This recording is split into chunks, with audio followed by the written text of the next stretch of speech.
Welcome to the Deep Dive. We take your sources, unpack them, and give you the key insights fast. Yep, straight to the point. Exactly. So today we're diving into something pretty interesting, the results from the FFFP meat poll.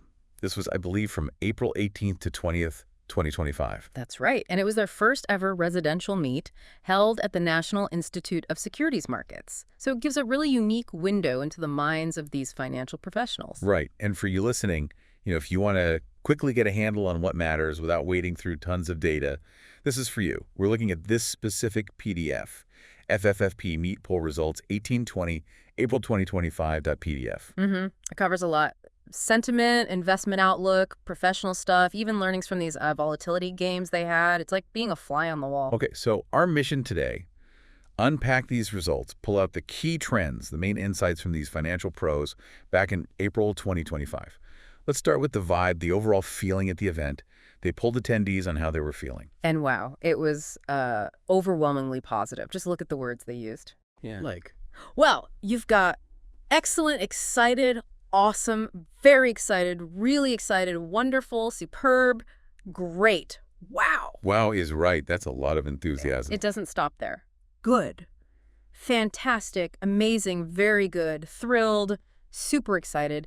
It really paints a picture of a high-energy event. Sounds like people were genuinely enjoying themselves, not just, ticking boxes. Exactly. And then some more nuanced ones like vibrant, super nice program, learning Silicon, which sounds quite personal.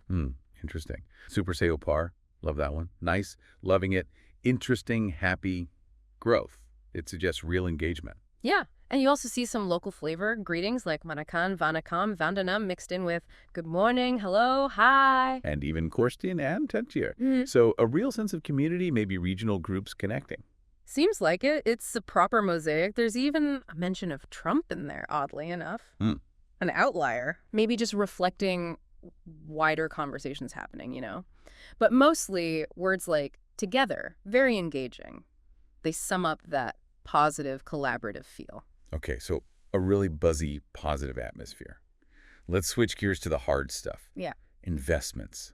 What was their outlook for the next year? Where do they see opportunities? Well, looking at fund categories, there was a definite preference. FlexiCap funds scored highest, 2.18. Okay. Followed by multi-cap at 1.95 and then large cap at 1.32. Right, so those three were clearly ahead. Very clearly. Mid-cap and small-cap were much lower, around 0.44, 0.43. So that suggests, what, a preference for broader diversification?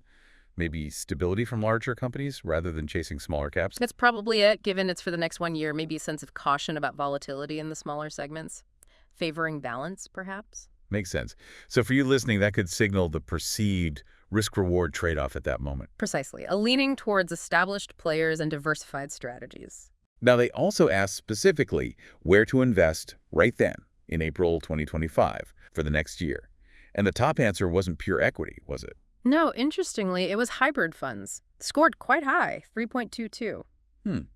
So a bit more caution maybe for the immediate term, combining asset classes? Seems like it. Equity funds were second at 1.87, but still a significant gap down from hybrid. And things like gold, silver, debt, global funds, much lower. Yeah. Gold, silver around 0.58, debt 0.56, global way down at 0.24. So still an appetite for growth, it seems, given equity was second, but tempered with that preference for hybrid first. It's an interesting mix, isn't it? That overall optimism we saw earlier, combined with this slightly more cautious, immediate allocation to hybrid, maybe reflects some near-term uncertainty despite longer-term positivity. Good point. Okay, what about style within equity? Quality and growth seem to be the favorites. Yes, quality at 1.58 and growth right behind at 1.44. Value was lower at 1.16 and momentum trailed at 0.81. So fundamentals, sustainable earnings, that kind of focus, over deep value or chasing trends. Looks like it. Suggests a market environment perhaps favoring that kind of long-term, quality-focused approach. And themes for the next 1 to 2 years. Banking and finance was the clear leader there, 2.68, followed by consumption at 2.08. Right, both often tied to broader economic health.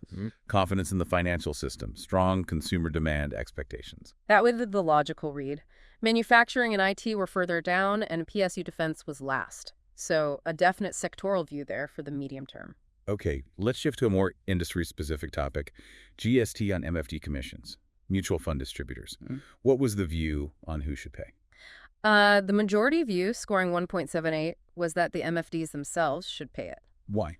The key reason mentioned was to avail input benefits, basically managing their own tax liability strategically, offsetting GST paid against GST on their expenses. I see. So a practical business decision. What were the other options? Second was having the AMCs, asset management companies, pay it, but that scored lower, 1.48. And even lower were options like a composite scheme or arguing it wasn't an MFD liability at all. So the preference was for MFDs to handle it directly for those input tax credits. Got it.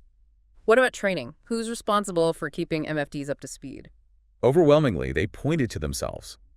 MFDs themselves scored 2.63 as primarily responsible. A strong sense of professional ownership, then. Definitely. It shows a recognition that you need to keep learning in this field. AMCs were seen as having a role too, score 1.62, and something called volatility coaches of India at 1.39. And SEBI, the regulator. Lower down, 0.96. Very few, almost none really, thought no training was required. That commitment to learning is clear. Okay, now these volatility games you mentioned earlier, sounds intriguing. What did they learn from the 3-in-1 illusion game? The top takeaway, according to the poll, was the essence of both debt and equity in investing, score 1.73. So the game effectively taught portfolio balance. Seems so. The second learning was about the emotions of greed and fear, a classic behavioral finance point, scored 1.19. And third was emergency fund is important. Right. Core principles reinforced through experience. What about the other one, the boom game? Here, the main learning was that a sharp mind can give you big profit, score 1.92. Suggests it might have focused more on analysis or timing. Perhaps. What else? Take more risk to earn more profit was next, 1.33. So, the risk-reward idea. Then memory is most important in investing. And finally, no risk, no profit. Interesting takeaways. Okay, shifting back to the practice side, what did they rate as most important for an MFD's practice? Number one, by a clear margin, was doing risk profiling of a new client. Score 2.14. Client understanding, first and foremost. Makes sense. Absolutely. After that came using tools, using mutual fund and ratio analysis tools at 1.15, then creating reports like creating required personal reports with volatility calculators, and finally, creating a sustainability matrix for an investor. So a logical flow. Understand the client, analyze options, provide clear reports, think about long-term suitability. Exactly. A comprehensive client service process. Now, there was also a quiz, the VG1 quiz, tested some financial knowledge. Yes.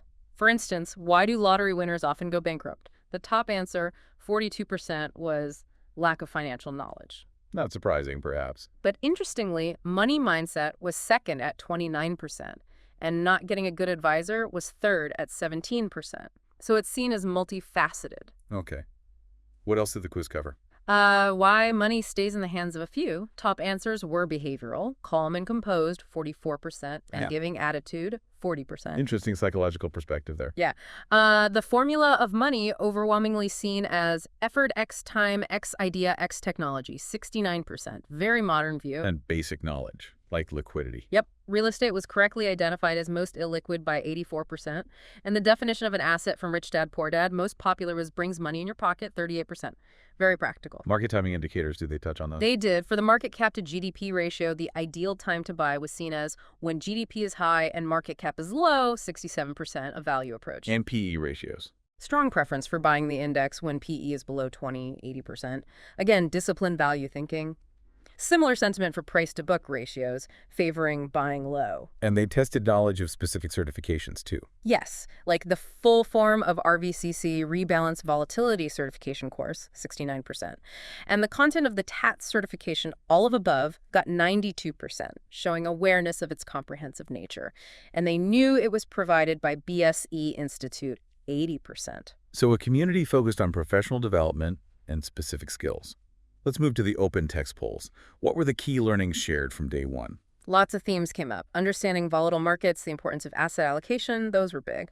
Also, narrative building, communication skills, the power of influencers, teamwork, networking. That was a mix of technical and soft skills. Exactly. Some specifically mentioned the volatility game again and using such methods for client engagement. And learnings from the sessions overall. Oh, a huge number of responses there. Recurring ideas included Gift City for NRI investments, focusing on retirement planning and financial freedom. A big push for MFDs to think more like corporations using LLPs or private limited structures. Digital presence and content creation were stressed. Right, adapting to the modern world. And managing client emotions, not just assets. Seeing opportunities even in direct platforms like Grow by offering better advice and handholding. Updates on regulations like AMFI Circular 24 about nominees. That's quite specific. Yeah, shows they were getting into the nitty-gritty.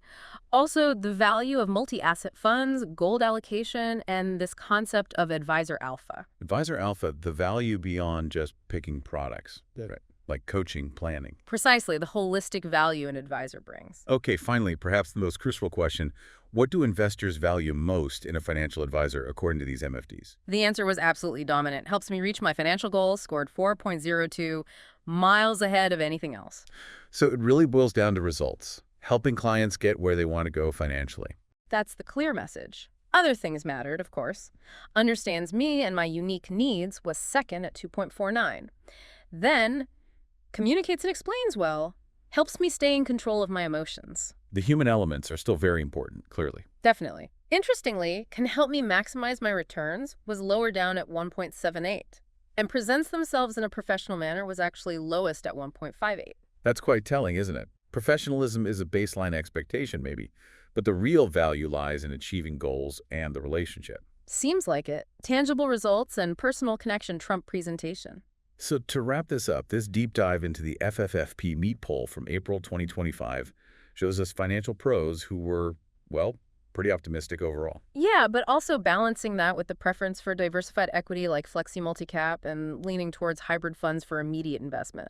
Quality and growth were favored styles. And a strong focus on professionalism, taking responsibility for their own training, understanding clients deeply through risk profiling, using analytical tools. The experiential learning from the games clearly resonated, reinforcing ideas about balance and emotional control. And ultimately, everything points back to the client. That overwhelming focus on helping investors reach their financial goals as the most valued service. For you listening, it's a useful perspective on industry priorities and maybe reinforces what you value in financial guidance, achieving your goals, being understood, clear communication. So here's the final thought to leave you with. We see this focus on goals, on emotional coaching, alongside the rise of technology and direct platforms. What does this mean for the future? How might the skills needed by advisors and maybe even the way you approach your own financial learning and decisions need to evolve in the coming years? Something to chew on.